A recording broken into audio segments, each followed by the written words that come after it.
Hello friends, welcome back to our channel Learn with Nishman. We are going to do chapter 5th documentary evidence. As you know, in last video we did oral evidence and now we will move to documentary evidence. Evidences are of two types. I told you oral and the documentary, and in today's video we are going to do the second part, documentary evidence, and the section we are going to cover is from 61 to 65A. So let's start. This is what our documents, right? ऐसे ही होते हैं बच्चे हमारे document,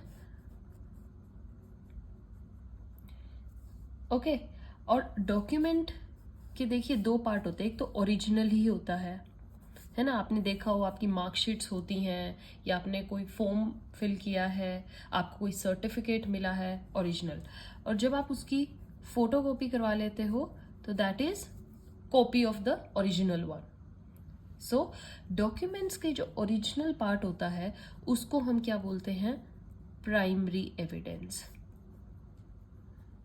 right? Primary documentary evidence, and the photocopy is the secondary evidence. समझ में आया बच्चे? सो डॉक्यूमेंट्री एविडेंस, देखिए एविडेंस टू टाइप्स का, oral and documentary. Oral we have done. Documentary is further divided into primary and the secondary one. Okay, so your section 61 says that any evidence, documentary evidence, can be proved by both primary and secondary evidence. Okay, it is just a statement, declaratory provision है जिसमें simply ये बोला गया है कि आप documentary evidence को इधर प्राइमरी एविडेंस के थ्रू प्रूव कर सकते हो या सेकेंडरी एविडेंस के थ्रू प्रूव कर सकते हो। Okay, so if primary evidence of document is available then any secondary evidence is not allowed. Okay, secondary evidence की तभी अहमियत होती है जब आपके पास प्राइमरी एविडेंस नहीं है। All right, there are certain exceptions that we will see how we can submit secondary evidence in a court. Okay, firstly ये दिमाग में लेके हमेशा चलना, प्राइमरी नहीं है तभी सेकेंडरी काम में आएगा। Okay, now section 61 is a mere declaratory provision and it declares that the contents of the document may be proved either by primary evidence or by secondary evidence. Okay, now primary evidence क्या होता है, अब हम ये discuss करते हैं बच्चे। Primary evidence जो कि हमारा सेक्शन 62 बताता है। प्राइमरी एविडेंस में क्या है? The document itself, the original one. Okay, original document. जैसे आपने बेयर एक्ट पढ़ते हैं तो बेयर एक्ट क्या है हमारे? Original, primary one. और अगर बेयर एक्ट की जो आगे फर्दर कॉपी होती है वो होती है सेकेंडरी एविडेंस, राइट? जैसे बच्चे मैं आपको एक एग्जाम्पल देती हूँ, A and B, right? They both come into a contract, एक कॉन्ट्रैक्ट बनाया है and they create two original documents. वो इनकी दो ओरिजिनल डॉक्यूमेंट करते हैं, एक बी के पास रहेगी तो that will be B A and एक ए के पास रहेगी ए बी, है दोनों में सेम कंटेंट ही कॉन्ट्रैक्ट का, ठीक है?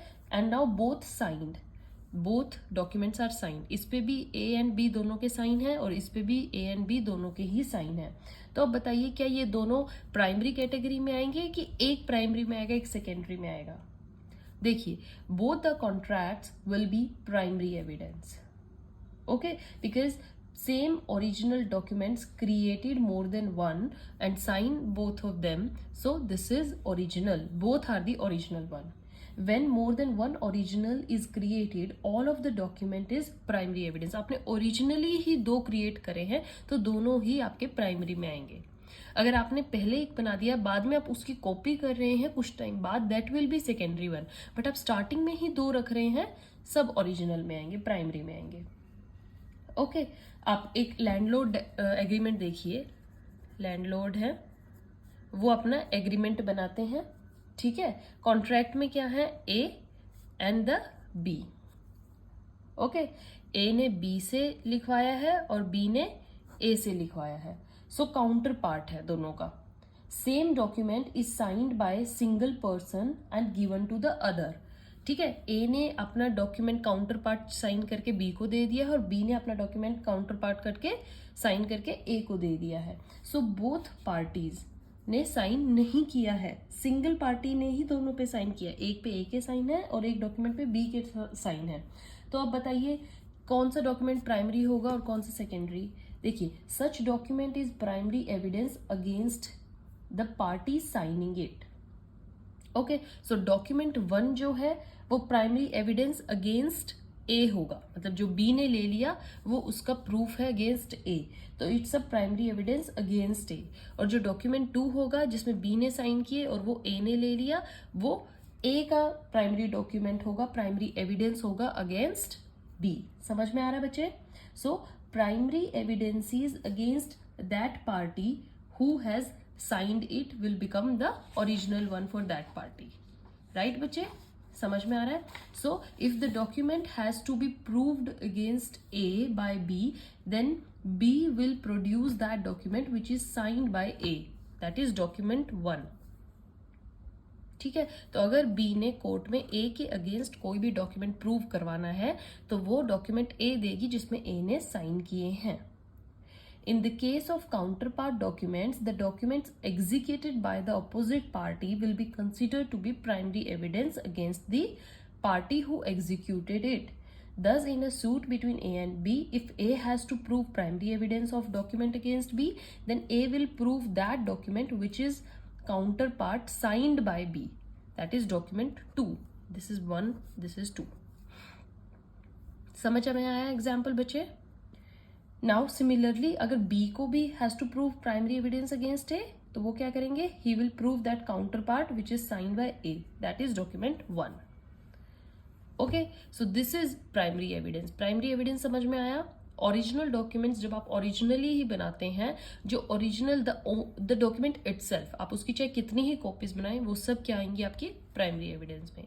Now let us discuss the next part, that is our secondary evidence. Okay, secondary evidence में क्या आता है?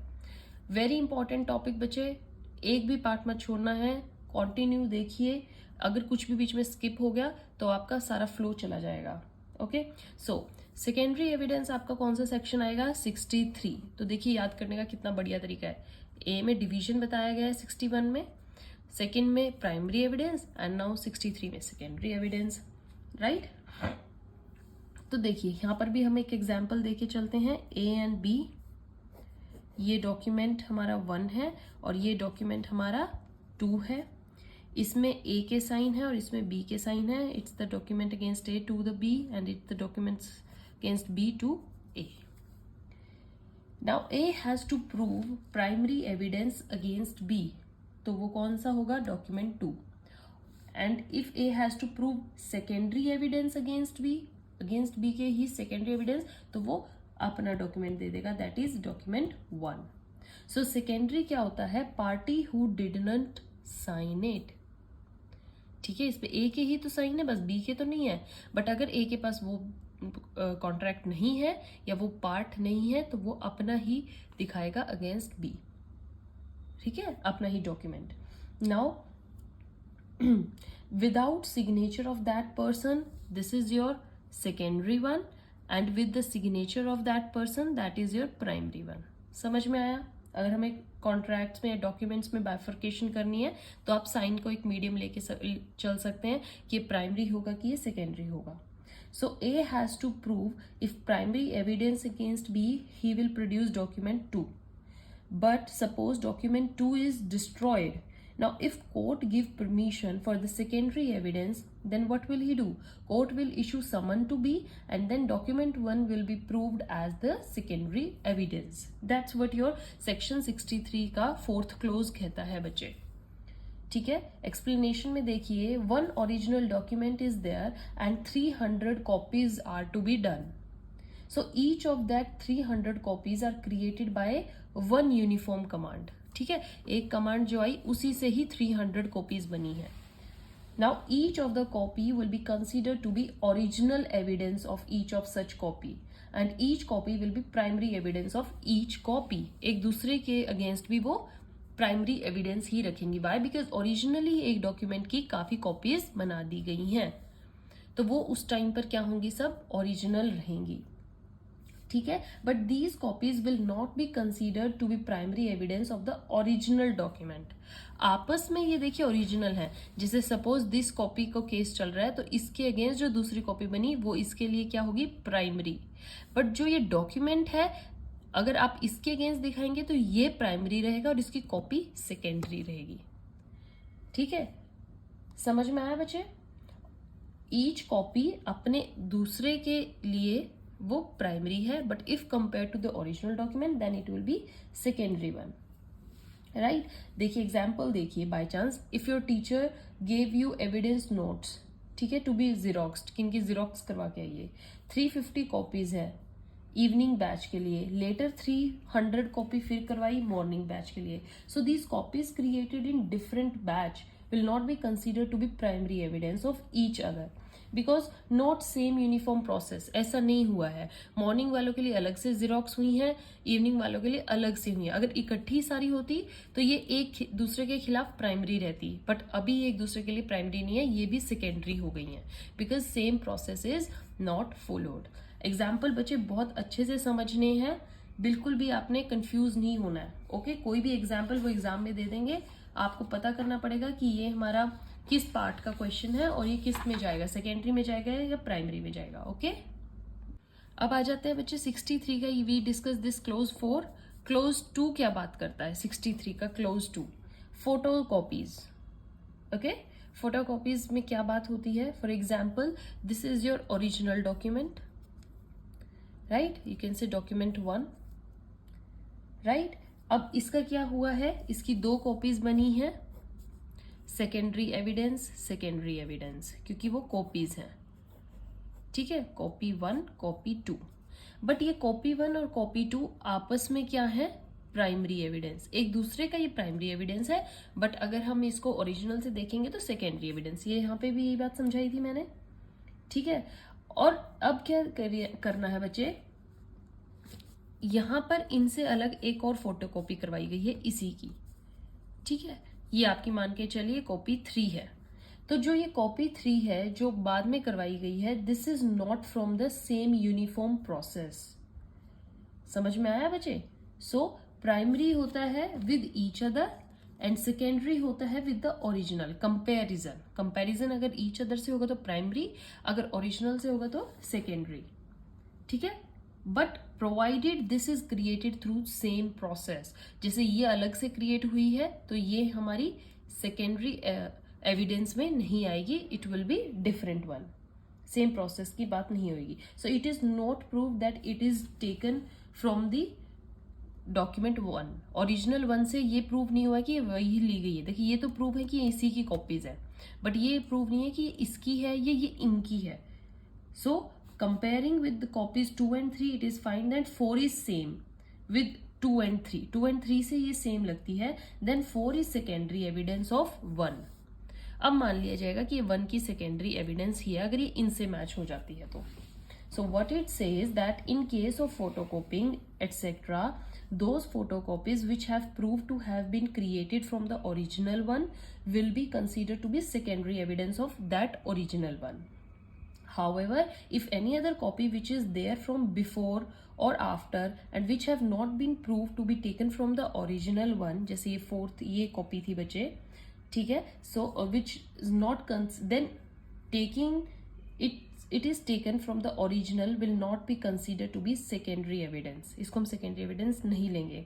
However, if such other copy is compared with the proved copies, जैसे ये 2 और 3 से कंपेयर करें और is compared with original and it is found to be same, then it will be considered to be secondary evidence, तब आप इसको secondary evidence मानेंगे, राइट बच्चे।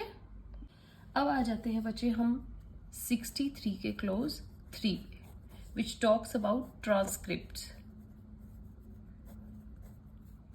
ओके, अब ध्यान से समझना है कि ट्रांसक्रिप्ट क्या होती है।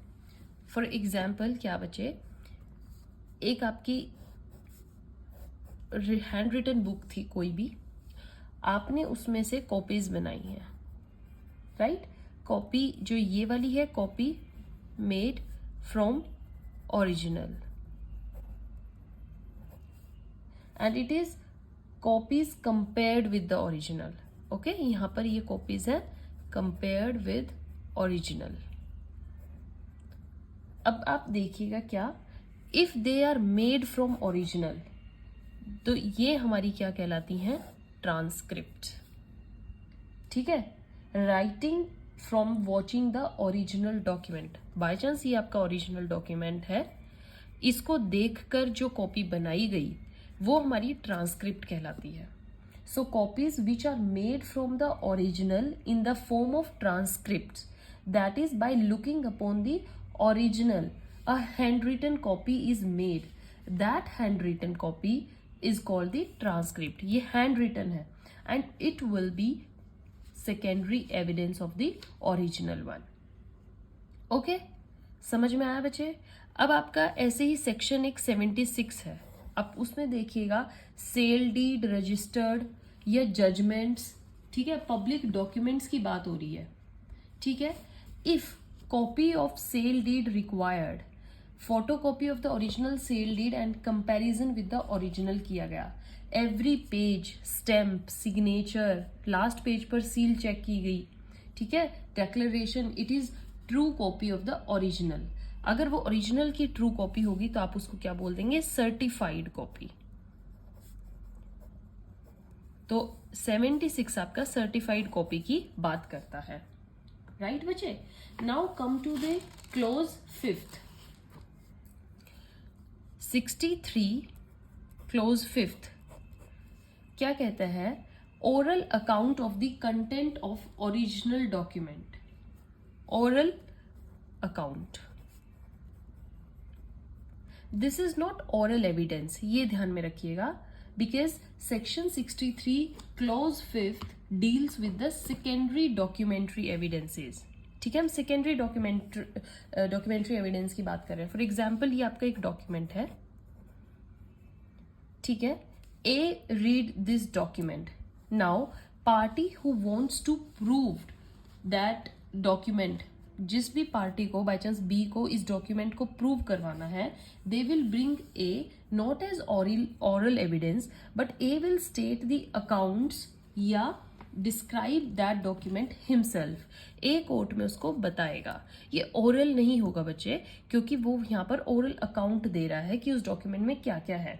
So first thing is that A should read that document himself, A ने ये हिमसेल्फ रीड किया हो।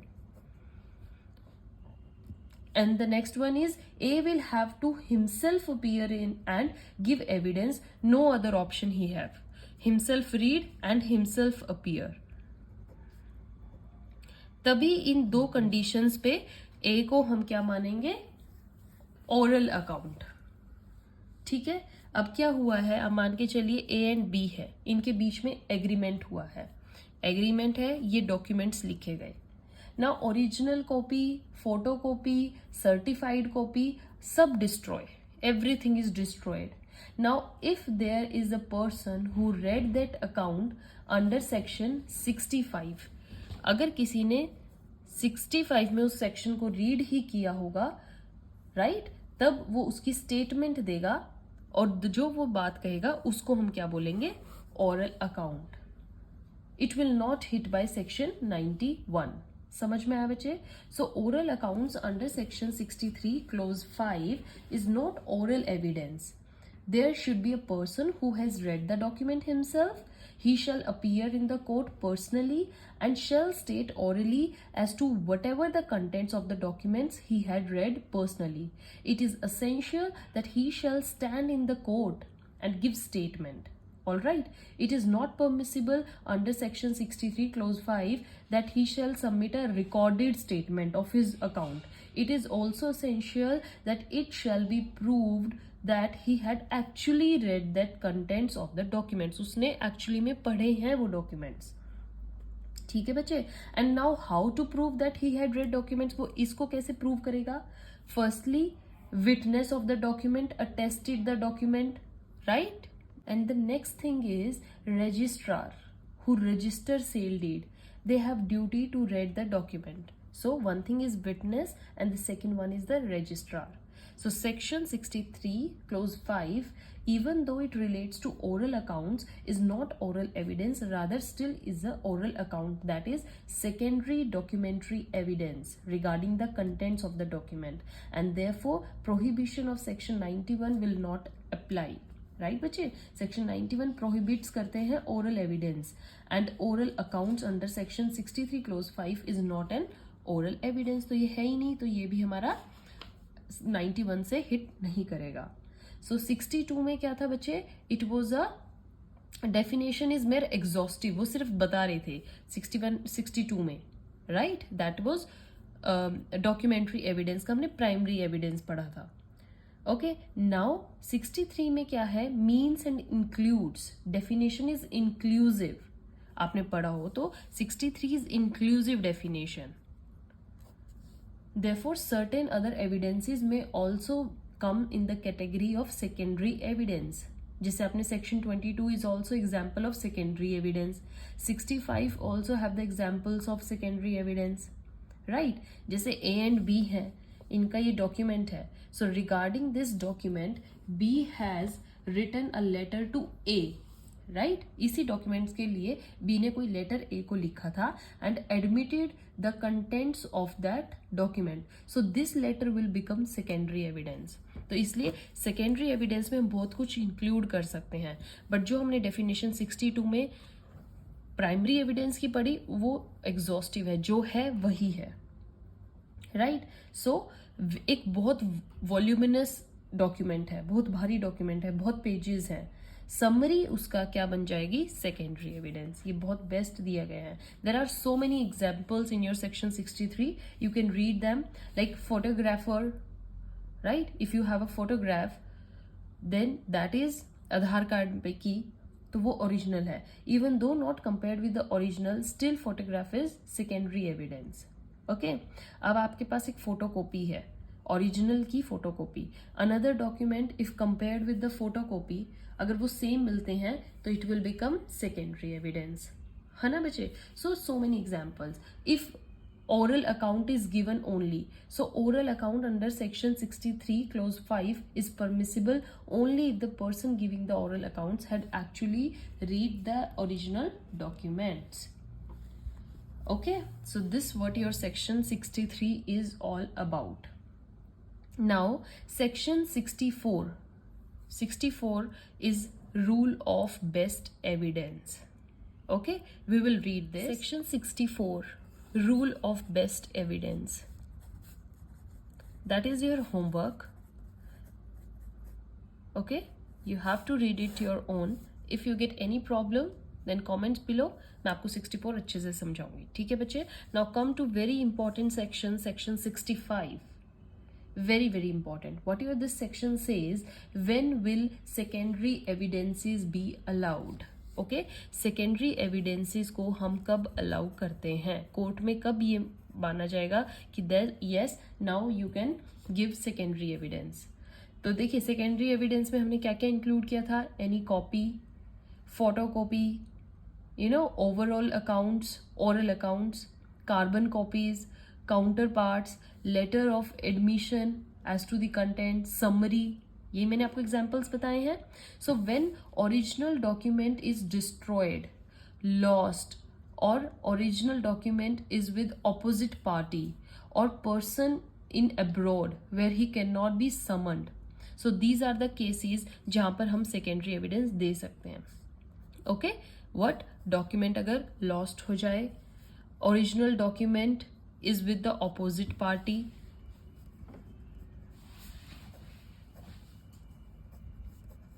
राइट बच्चे, डिस्ट्रॉयड हो जाए, और पर्सन जो है is abroad. So primary evidence is very bulky, अगर ये भी हो, प्राइमरी एविडेंस अगर इज वेरी वॉल्यूमिनस और बल्की मीन्स हैवी, राइट बच्चे. So it can't be move to the court. और if primary evidence is a public document, आप उसको नहीं लेकर आ सकते हैं कोर्ट में. और where carbon copy is allowed by Indian evidence act. So in cases में हम सेकेंडरी एविडेंस को अलाउ करते हैं, राइट। बाय चांस देखिए एग्जांपल्स देती हूँ, ओरिजिनल है, original documents is in the hands of the opposite party, for example A and B are the two parties, और जो ये ओरिजिनल डॉक्यूमेंट है ये बी के पास है, right, and person is beyond the jurisdiction of the court, court की jurisdiction से भी बाहर है, therefore he is not bound to produce the document. Now, notice of section 66 is given to the party, and after that he is bound to produce the documents. Now, but he is still not producing it. ठीक है, उसको समन देने के बाद भी वो उसको produce नहीं कर रहा है. In this case secondary evidence can be produced. Okay, so जब प्राइमरी एविडेंस के कोर्ट में आने के सारे चांसेस खत्म हो जाएं, तब ही हम सेकेंडरी एविडेंस को अलाउ करते हैं, राइट बच्चे. Suppose A want to prove a particular document against B, ठीक है, कोई डॉक्यूमेंट है उसने बी के अगेंस्ट प्रूव करना है. If not able to prove that document, it may be lost, destroyed. So if prove that document is stolen, अगर वो ये प्रूव कर दे कि वो चोरी हो चुका है, police is in search of that, ठीक है, पुलिस में फाइंड दैट डॉक्यूमेंट, ये पुलिस की ड्यूटी बनती है. But it may not be produced in reasonable time, ठीक है, पुलिस को मिल तो जाता है बट जो रीजनेबल टाइम है वो उसमें ढूंढ नहीं पाती है, तब तक नहीं ढूंढ पाती, देन सेकेंडरी एविडेंस उस केस में भी अलाउ होता है. ओके, राइट बच्चे. Now as you can see, public documents के केस में हम कार्बन कॉपीज दे सकते हैं. सो पब्लिक डॉक्यूमेंट्स के केस में carbon copy is allowed. If original documents of which carbon copy is permitted, तो हम वो दे सकते हैं. Summary if done by any expert, तो आप वो दे सकते हो. समझ में आया. So what kind of secondary evidences is allowed, which I have given you these kind. So any secondary evidence is allowed, only written या जिसका एडमिशन हो, एडमिशन जो है वो एडमिसिबल है. Carbon copy is allowed, summary bye expert is allowed. So in every case all secondary evidences will not be allowed. सिर्फ जो mention है बच्चे वही allowed होते हैं, right? So this is your till section 65. In next video we will come with next sections. Till then keep reading, keep doing. Thank you.